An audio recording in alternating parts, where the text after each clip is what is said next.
Shalom teman-teman, kita bersyukur satu minggu telah kita lewati lagi bersama-sama dengan Yesus Kristus.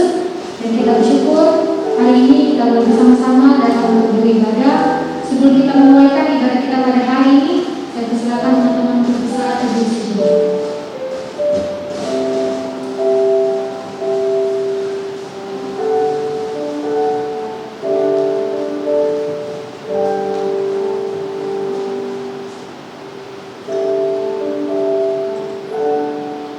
Teman-teman yang dikasihi Tuhan, mari kita memulai ibadah kita dengan satu pengakuan bahwa pertolongan kita adalah dari Tuhan yang menciptakan langit dan bumi. Karena atas kita sekalian kasih karunia dan damai sejahtera dari Allah Bapa dan dari Tuhan Yesus Kristus. Amin.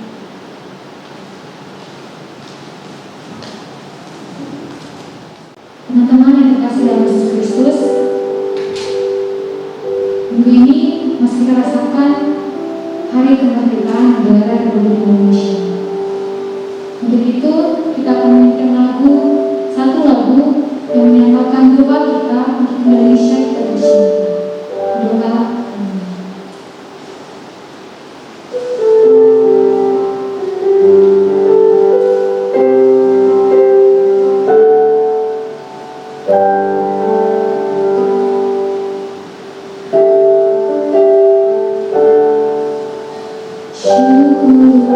Indonesia.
kasih yang baik, sembuhkan mengucap syukur buat kebenaran Tuhan dalam kehidupan kami.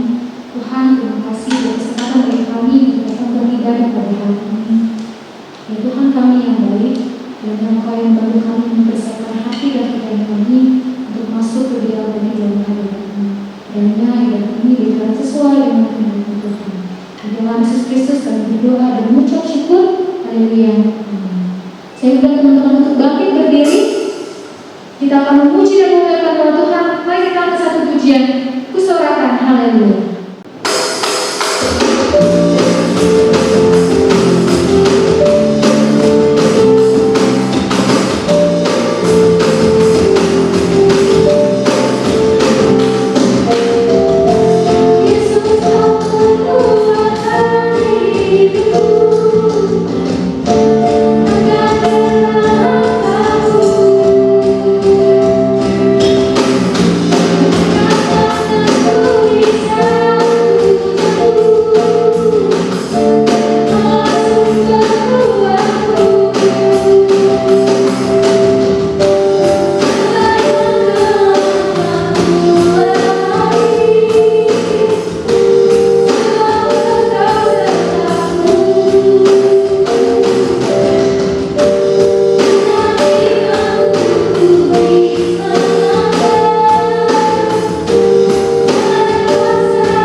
Kita akan masuk dalam firman Tuhan. Bersama-sama kita membesarkan hati dan pikiran kita. Dalam firman Tuhan yang kita dengarkan pada hari ini menjadi pedoman di dalam kehidupan kita. Mari kita angkat lagu pujian kemenangan terjadi di sini.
Shalom adik-adik remaja yang dikasihi Tuhan Yesus. Bersyukur bahwa sore ini kita boleh diberikan kesempatan sekali lagi kita mendengar firman Tuhan. Mari kita buka Alkitab dari Kejadian pasalnya yang ke-37 ayat 5 sampai dengan ayat yang ke-11. Kita akan membaca firman Tuhan ini dari Kejadian pasal 37 ayat 5 sampai dengan ayat yang ke-11. Kak Daniel akan membacakan untuk kita sekalian. Pada suatu kali bermimpilah Yusuf. Lalu mimpinya itu diceritakannya kepada saudara-saudaranya. Sebab itulah mereka lebih benci lagi kepadanya. Karena katanya kepada mereka, "Coba dengarkan mimpi yang kumimpikan ini. Tampak kita sedang di ladang, mengikat berkas-berkas gandum. Lalu bangkitlah berkasku dan tegak berdiri. Kemudian datanglah berkas-berkas kamu sekalian mengelilingi dan sujud menyembah kepada berkasku itu." Lalu saudara-saudaranya berkata kepadanya, "Apakah engkau ingin menjadi raja atas kami? Apakah engkau ingin berkuasa atas kami?" Jadi makin bencilah mereka kepadanya karena mimpinya itu dan karena perkataannya itu. Lalu ia memimpikan pula mimpi yang lain yang diceritakan kepada saudara-saudaranya. Katanya, aku bermimpi pula, tampak matahari, bulan, dan 11 bintang sujud menyembah kepadaku. Setelah hal ini diceritakannya kepada ayah dan saudara-saudaranya, maka ia ditegur oleh ayahnya. Mimpi apa mimpimu itu? Masakan aku dan ibumu serta saudara-saudaranya sujud menyembah kepadamu sampai ke tanah? Maka iri hatilah saudara-saudaranya kepadanya. Tetapi ayahnya menyimpan hal itu dalam hatinya. Demikian firman Tuhan. Mari kita berdoa. Bapa di dalam surga, kami bersyukur di kebaktian Komisi Remaja. Sore ini kami diberikan kesempatan untuk boleh merenungkan firman Tuhan. Dan kami berdoa, biarlah Tuhan memampukan kami sebagai anak-anak remaja untuk mengerti dan memahami firman Tuhan dalam hidup kami. Supaya kami tahu apa yang harus kami lakukan, apa yang harus kami perbuat. Firman-Mu menuntun kami untuk memberikan kami kekuatan di dalam menghadapi kehidupan yang Tuhan percayakan. Terima kasih Tuhan, kami siap untuk bersama-sama merenungkan firman-Mu. Haleluya, amin. Adik-adik remaja yang dikasihi oleh Tuhan Yesus Kristus, Kak Daniel akan memulai renungan kita di sore ini dengan menunjukkan sebuah foto. Ini adalah gambar atau foto pisang.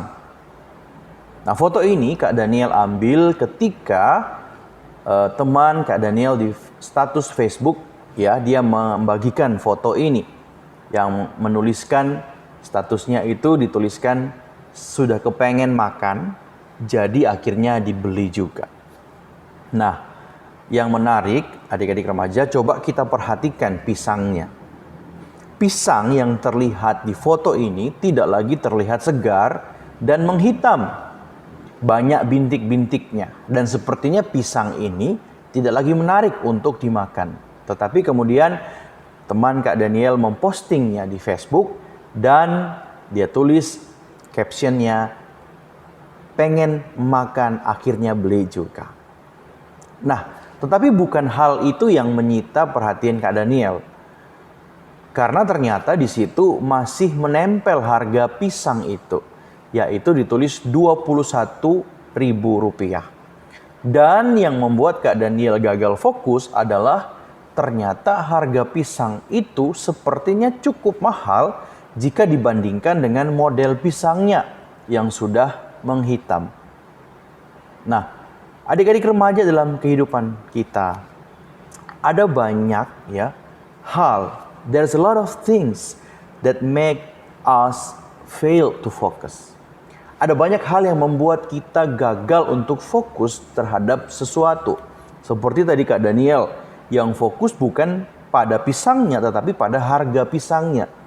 Pisang yang seharusnya mungkin tidak laku lagi, tetapi di situ dicantumkan harga 21.000, cukup mahal untuk harga sebuah pisang dengan model seperti itu.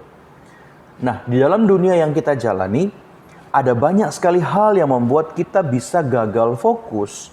Kita bisa terdistraksi dari hal-hal yang seharusnya kita perhatikan. Entah itu kita fokus pada studi kita, entah itu kita fokus dalam pelajaran kita, atau kita gagal fokus pada hal-hal yang sedang kita kerjakan. Termasuk adik-adik remaja yang dikasihi Tuhan, kita sering gagal fokus di dalam rohani kita. Sebagai anak Tuhan, tentunya kita sangat mudah untuk terdistraksi. Kita sangat mudah untuk teralihkan dari fokus kita kepada Tuhan, pada akhirnya kita menjadi fokus kepada hal-hal yang tidak penting, kepada hal-hal yang duniawi, yang tadinya kita fokus pada pertumbuhan iman, menjadi fokus pada hal-hal yang lain dan kita bisa meninggalkan semua fokus kita terhadap Tuhan itu tadi. Yang tadinya kita bisa fokus pada kebaktian remaja misalnya, kita malah terdistraksi dengan notifikasi game online kita. sosial media kita. Waktu kita lagi saat teduh, yang tadinya kita mau berdoa, yang tadinya kita mau membaca firman Tuhan, tetapi tiba-tiba layar HP kita menyala dan muncul notifikasi di sana. Apalagi kalau notifikasi itu tertulis si A mengomentari status Anda atau si B menyukai status Anda. Apalagi kalau orang itu adalah orang yang kita sukai. Pasti kita akan terdistraksi dan kita membuka sosial media kita. Padahal kita sedang saat teduh. Nah, itulah contoh gagal fokus dalam kehidupan rohani kita secara sederhana. Padahal adik-adik remaja yang dikasihi Tuhan, tanpa kita sadari, gagal fokus adalah ciri-ciri, tanda sebuah ketidaksetiaan, sebuah ketidaktaatan kita terhadap perintah Tuhan. Mungkin kita menganggap bahwa itu adalah hal-hal yang sepele, hal yang kecil saja. Tetapi kita tidak paham bahwa sebenarnya itu adalah tanda bahwa kita sedang tidak taat, kita sedang tidak setia kepada Tuhan. Nah, adik-adik remaja, teman-teman yang dikasihi Tuhan, tema kita minggu ini mau bicara tentang fokus atau infokus. Kita semua pasti mengerti apa artinya fokus. Kalau kita sedang foto, misalnya dari kamera HP kah itu atau dari kamera yang kalian punya, biasanya gambar yang ditampilkan itu buram atau ngeblur. Nah, kita perlu men-touch screen-nya supaya gambar itu atau kameranya bisa fokus. Nah, tetapi saudara, fokus itu bukan hanya bicara tentang itu. Dalam Kamus Besar Bahasa Indonesia, fokus itu bicara tentang pusat, center. Jadi kalau kita mau bicara tentang infokus, dalam kehidupan spiritualitas Kristen kita, artinya kita menjadikan Tuhan sebagai pusat dari kehidupan kita. Nah, dari firman Tuhan sore ini, adik-adik remaja yang dikasihi Tuhan, kita belajar sebuah pelajaran yang berharga tentang bagaimana untuk menjadi fokus dalam hidup kita. Tetap memandang kepada visi yang Tuhan berikan dalam hidup kita. Sekalipun ada banyak tantangan yang bisa kita hadapi. Tadi kita sudah membaca, dalam bagian Alkitab tentu kita sudah tidak asing dengan seorang tokoh Alkitab yang bernama Yusuf. Dari sekolah minggu kita sering mendengar cerita tentang Yusuf. Dalam kisah Alkitab yang telah kita baca, Yusuf adalah seorang yang mendapat mimpi. Dan di dalam mimpinya itu dia menceritakan kepada orang tua dan saudara-saudaranya. Yusuf melihat bahwa sewaktu dia dan saudara-saudaranya sedang mengikat berkas-berkas gandum di ladang. Jadi berkas gandum itu teman-teman seperti kalau kita melihat di sawah, petani sedang mengikat-ngikat padinya. Nah, seperti itu. Jadi disusun satu persatu. Nah, dalam mimpi Yusuf melihat bahwa berkas-berkas gandum yang diikat oleh saudara-saudaranya itu tunduk kepada berkas gandum Yusuf. Dan berkas gandum Yusuf itu berdiri tegak. Sehingga berkas-berkas gandum saudara-saudaranya itu tunduk dan menyembah berkas gandum Yusuf. Nah, tentunya ketika mendengar ini, saudara-saudara Yusuf menjadi jengkel. Dan pada akhirnya di ayat 8, saudara-saudaranya berkata, "Apakah engkau mau menjadi raja atas kami? Engkau mau berkuasa atas kami?" Dan disinilah adik-adik remaja yang dikasihi Tuhan, Alkitab mencatat, mulailah Yusuf dibenci oleh saudara-saudaranya. Tetapi saudaraku, tidak sampai di situ saja. Kalau kita mau melihat cerita ini, Yusuf kemudian di ayat 9 menceritakan lagi mimpi yang lain. Yusuf ini kayak nggak tobat gitu ya, dia ceritakan mimpinya yang pertama. Mimpi yang pertama aja dia udah dibenci oleh saudara-saudaranya. Tapi kemudian dia ceritakan lagi mimpi yang kedua. Ada mimpi yang lain yang diceritakan Yusuf kepada saudara-saudaranya. Nah, mimpi yang diceritakan kepada saudara-saudaranya itu adalah matahari, bulan, dan 11 bintang itu sujud menyembah kepada dia. Nah, Bagi Yusuf, ini adalah mimpi yang sangat real, sangat nyata. Dan ayat 11 dicatat, ketika Yusuf menceritakan mimpi ini kepada saudara-saudaranya, maka iri hatilah saudara-saudaranya kepada Yusuf.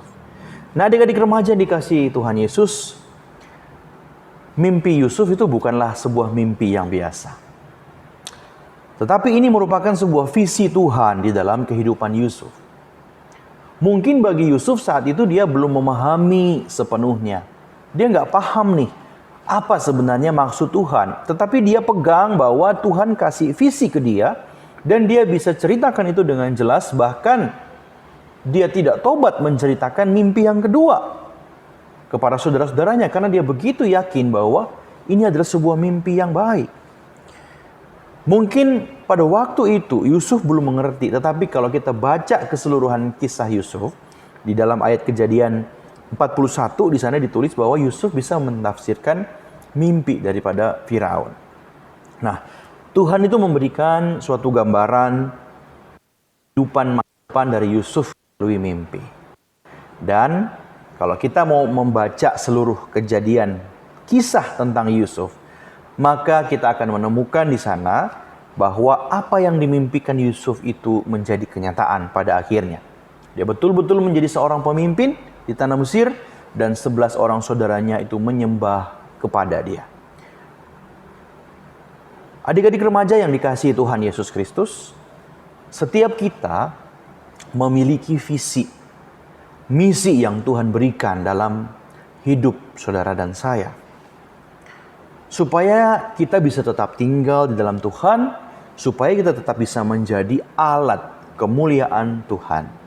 Tujuan hidup kita adalah menikmati Tuhan dan hidup memuliakan Tuhan.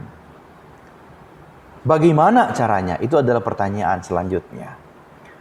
Jawabannya adalah dengan hidup taat sama Tuhan. Hidup tetap tinggal setia di dalam kehendak Allah. Nah, adik-adik remaja yang kasih dalam Tuhan, banyak sekali anak-anak remaja Kristen. Mereka ingin bertumbuh, mereka ingin setia, mereka ingin taat dalam kehidupan rohani mereka. Tetapi problemnya mereka tidak tahu apa yang harus mereka lakukan. Mereka tidak mengerti apa yang harus mereka kerjakan. Nah, adik-adik remaja, bagaimana dengan kita?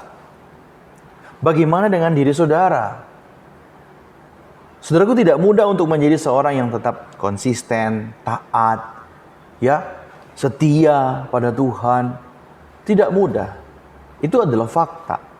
Tetapi ada fakta lain yang juga tidak kalah penting, adik-adik. Bahwa sekalipun tidak mudah, tetapi bukan berarti tidak bisa. Dan banyak orang juga yang berhasil untuk tetap setia dan tetap taat kepada Tuhan. Nah, kita belajar dari Yusuf. Yang pertama, Yusuf itu adalah orang yang sangat menyadari panggilan Tuhan. Kesadaran ini membuat Yusuf menceritakan mimpinya kepada orang tuanya, kepada saudara-saudaranya, bahwa begitu kuat pesan Tuhan, begitu kuat panggilan Tuhan dalam hidupnya untuk menjadi seorang pemimpin. Seperti tadi yang Kak Daniela katakan, mungkin dia belum paham bagaimana caranya, tetapi dia tidak mengabaikannya. Dia keep the dreams, itu di dalam hatinya. Nah, teman-teman, kita tahu kisah Yusuf waktu dia menceritakan mimpinya. Saudara-saudaranya tidak menganggap itu adalah hal yang baik. Sebaliknya mereka menganggap Yusuf ingin menjadi penguasa. Dan kalau kalian baca kisah selanjutnya, Yusuf pada akhirnya dibuang ke dalam sumur, dan mulai dari situ dia berlanjut dijual ke tanah Mesir, dan dia mengalami berbagai macam penderitaan di sana. Ini juga menjadi satu challenge, satu tantangan bagi kita, bahwa tidak semua orang itu menyukai visi Tuhan dalam hidup kita. Dunia pasti akan menolak ketika engkau menceritakan bagaimana Tuhan mau membentuk hidup kita, gitu ya. Dunia pasti akan menolak, bahkan dunia pasti akan menjerumuskan kita untuk meninggalkan visi Tuhan dan mengikuti kemauan duniawi. Waktu SMA, Kak Daniel punya seorang teman, namanya Michael, ya. Nah, Michael ini sangat rohani anaknya. Anaknya baik, rajin berdoa, Dia nggak suka nakal dengan teman-temannya yang lain. Tetapi adik-adik remaja Tuhan, justru kerohaniannya ini yang membuat Michael ini kurang disukai oleh sebagian anak-anak yang atau teman-teman di sekolah, khususnya anak laki-laki. Karena dia dianggap sok suci, kemudian kampungan, kuno, terlalu rohani dan lain sebagainya. Sampai-sampai satu kali dia dipaksa untuk menonton video dewasa oleh teman-teman sekolah ya. Tetapi adik-adik remaja yang dikasihi Tuhan, dengan keteguhan hati teman Kak Daniel ini, dia nggak mau. Dia menolak. Bahkan dia tutup mata dan dia nggak mau untuk menyaksikan film yang berdosa itu. Nah, intinya teman Kak Daniel ini, yang namanya Michael ini, dia nggak mau berbuat dosa. Dia mau tetap setia pada perintah dan kehendak Tuhan. Nah, teman-teman yang terkasih, supaya kita bisa fokus rohani, kita butuh kesadaran bahwa kita ini juga punya panggilan hidup untuk hidup kudus di hadapan Tuhan. Panggilan hidup untuk memuliakan Tuhan dalam hidup kita. Sehingga dengan kesadaran itu, kita tidak mudah untuk digoyahkan. Kita butuh tetap fokus pada panggilan Allah yang memanggil kita untuk menjadikan kita berkat bagi banyak orang. Sore ini kita diingatkan oleh firman Tuhan bahwa mari kita kembali menyadari adik-adik remaja, ada panggilan Tuhan untuk kita. Ada visi yang Tuhan titipkan di hati kita. Keep itu di dalam hidup kita. Supaya kita bisa fokus, kita harus terus menyadari itu sebagai panggilan yang mulia dalam hidup kita. Nah, pelajaran yang kedua adik-adik remaja, kita belajar dari Yusuf. Bahwa Yusuf itu sangat memegang teguh mimpinya. Nah, ini sangat penting. Jika yang pertama tadi kita belajar tentang kesadaran atau menyadari panggilan Allah, maka yang kedua kita belajar bukan hanya sekedar menyadari, tetapi kita juga harus memegang teguh itu di dalam kehidupan kita. Memegang teguh artinya adik-adik, kita tidak membiarkan tantangan itu melunturkan atau menggoyahkan visi kita. Yusuf diberi visi oleh Tuhan untuk menjadi seorang pemimpin. Tapi bukannya dijadikan pemimpin, kalau kita lihat ya kisah Yusuf, tapi malah dia dibuang oleh oleh saudara-saudaranya. Dia difitnah oleh istri Potifar. Dia harus dipenjara dan lain sebagainya. Nah, kalau kita belum tahu endingnya, ya, daripada kisah Yusuf, pasti kita akan bertanya, loh, kok gini Tuhan? Seperti drama Korea ya, yang kita belum tahu endingnya. Tapi karena kita sudah tahu endingnya, maka kita sudah tahu apa yang terjadi di akhir kehidupan Yusuf. Nah, tetapi saudara, kita melihat Tuhan mewujudkan itu dalam kehidupannya. Pasti pertama kali ketika Tuhan membawa Yusuf pada tantangan, Yusuf juga bertanya, Tuhan kok gini ya? Bukannya engkau menitipkan aku sebuah mimpi yang besar. Wajar, itu manusiawi ketika kita bertanya-tanya kepada Tuhan. Tapi kita lihat adik-adik, bahwa Yusuf itu memegang teguh janjinya. Dia tidak goyah. Dia tidak mau menggagalkan mimpinya waktu dia digoda untuk menjadi orang yang disayangi oleh istri Potifar. Dia menolak semua itu. Dan dia memilih untuk hidup kudus setia pada panggilan Tuhan. Banyak tantangan yang dihadapi oleh Yusuf. Perjalanan Yusuf begitu sulit. Tetapi adik-adik remaja yang dikasihi Tuhan, pelajaran penting dari Yusuf adalah dia tidak mau gagal fokus. Adik-adik remaja dalam kehidupan kita pasti banyak tantangan. Tetapi pesan firman Tuhan, jangan gagal untuk fokus. Tetaplah terfokus pada visi Tuhan. Tetaplah terfokus pada kehendak Tuhan yang Tuhan berikan dalam hidup kalian masing-masing. Mungkin kalian menyaksikan ada banyak sekali orang yang gak setia. Ada banyak sekali orang yang gak taat. Ada banyak sekali orang yang tidak mengikuti kehendak Tuhan dan hidup mereka bahagia. Tapi saudaraku, itu bukan suatu contoh yang baik untuk diikuti. Contoh misalnya, sekarang ini masa pandemi. Pemerintah malah memerintahkan kita untuk memakai masker. Tetapi banyak orang di luar sana yang tidak memakai masker. Itu bukan contoh yang baik yang harus kita teladani. Kita punya visi. Kita punya Tuhan yang besar, yang setia terhadap kita. Maka kita juga harus setia terhadap Tuhan.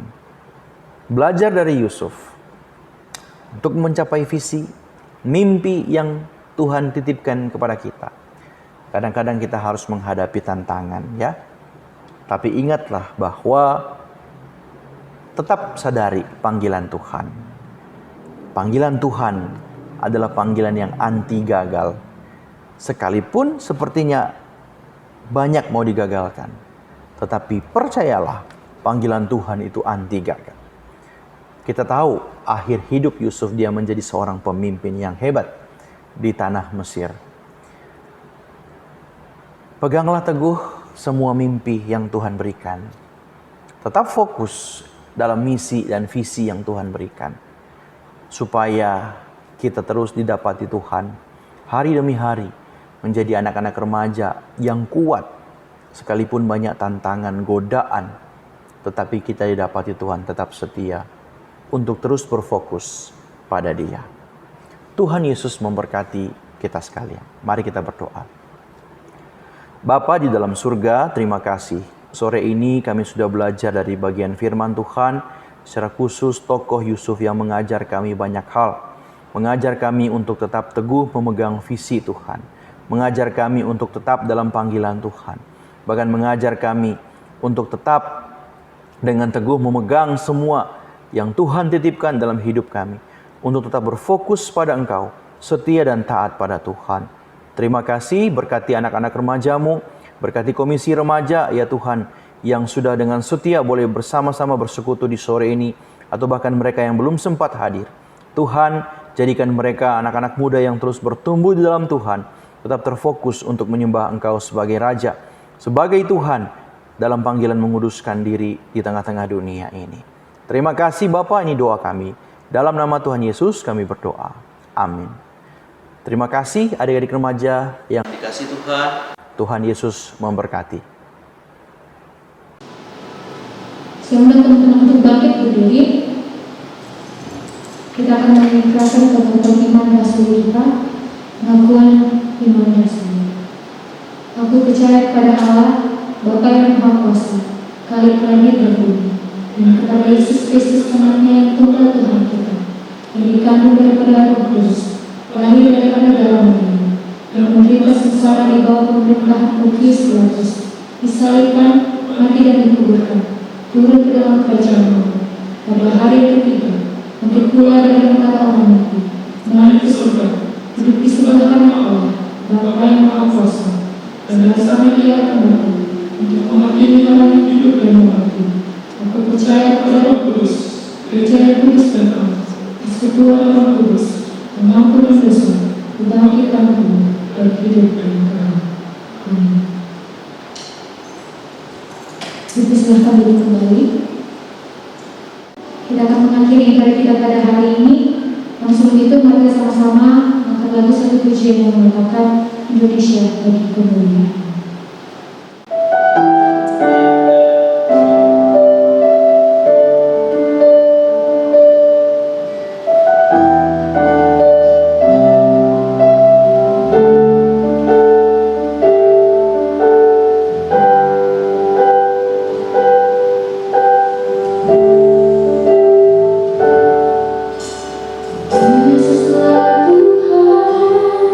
Yang dapat dipilih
ini.